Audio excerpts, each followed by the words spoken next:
Hey, love. Hi. A quick one. Uh-huh. So you've realized that many people are in various businesses, but sometimes the businesses take a bit longer for them to start earning. For example, agriculture. You know, agriculture has various stages. Let's give an example of poultry. Yeah, has various stages to get to that egg that you're looking for, or those I don't know how they call those that offer only meat, they only give us meat. Yeah. So to get to that stage, there are various stages they have to go through. So what advice or remedy would you give someone that would help them, achieve that?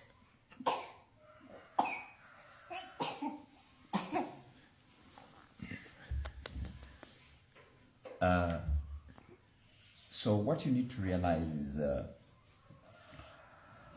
when you're into something that takes stages, it means you're following what we call a value chain. So look at the people who are doing poultry. So they will start by building shelter, then buy one-day-old chicks, vaccinate them, feed them, grow them, vaccinate them again, feed them again, till they lay eggs. The number one question is, every time you want to start a business and you have little money, you ask yourself, what is the end product of the chain which I want to go through? For example, what is the end product for maize? It's posho. What's the end product for poultry? They could be eggs, or they could be broilers for sale. What is the end product? You just ask yourself what the end product is. The moment you get to know the end product, just know that you could actually start by dealing in the end product. And when you start by dealing in the end product, you will grow the market and you will be known for the end product. When the money grows, you can later come back and do the whole entire process. I see this in the Bible where Jesus says, I am the way, the truth, and the light. No one comes through to the Father unless through me. That is John 14:6. What Jesus is actually telling us is that he is a broker. He brokers people to his Father. No one goes to his Father unless through him. Now, you will need to look at what we call the value chain. The value chain is how the whole entire thing gets value from start to the end. It can start, you start with planting seed, you grow the seed, you weed the seed, you harvest the seed, you dry the maize, you mill the maize, you pack the maize, transport the maize, sell the maize at a restaurant or a hotel. So every process, every stage I've mentioned is what we call a point of entry in a value chain. If you have little money, you can come and say, I only want to buy and sell maize. I don't want to plant it.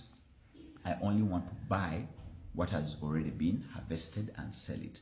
Or you can say, I only want to deal in milling. Or you can say, I only want to transport the posho to the city.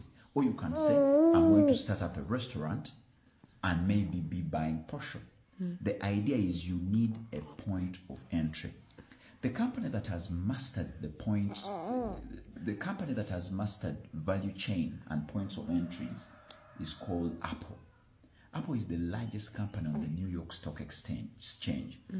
And on the New York Stock Exchange, Apple has $2.88 trillion US. That is the value of the whole entire GDP of Africa combined, one company. But what does Apple do? Apple has never made a single iPhone. Apple has never made a single iPad. Apple has never made a single AirPod. Apple doesn't make these products. What does Apple do? Apple designs. In fact, if you read, for example, this is an iPad. If you read the small words there, they are saying designed by Apple in California, assembled in China. So what does Apple do? It designs in California, then calls up people who can manufacture. It selects the best they have manufactured, sends to China for assembly, and then markets so well to sell.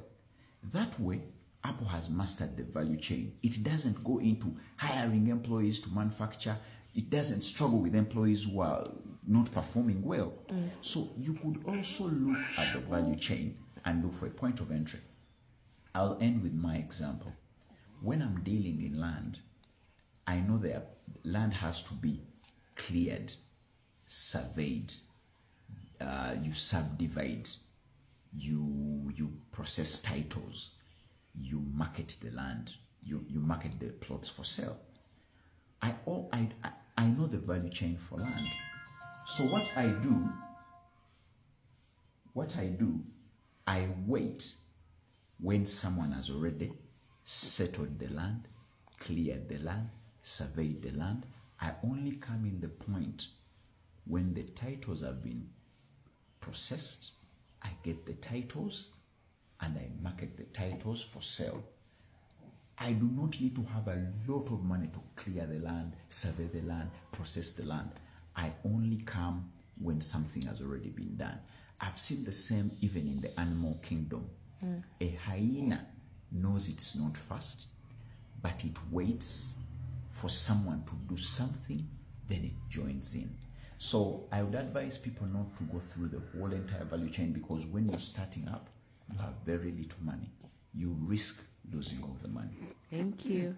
Welcome.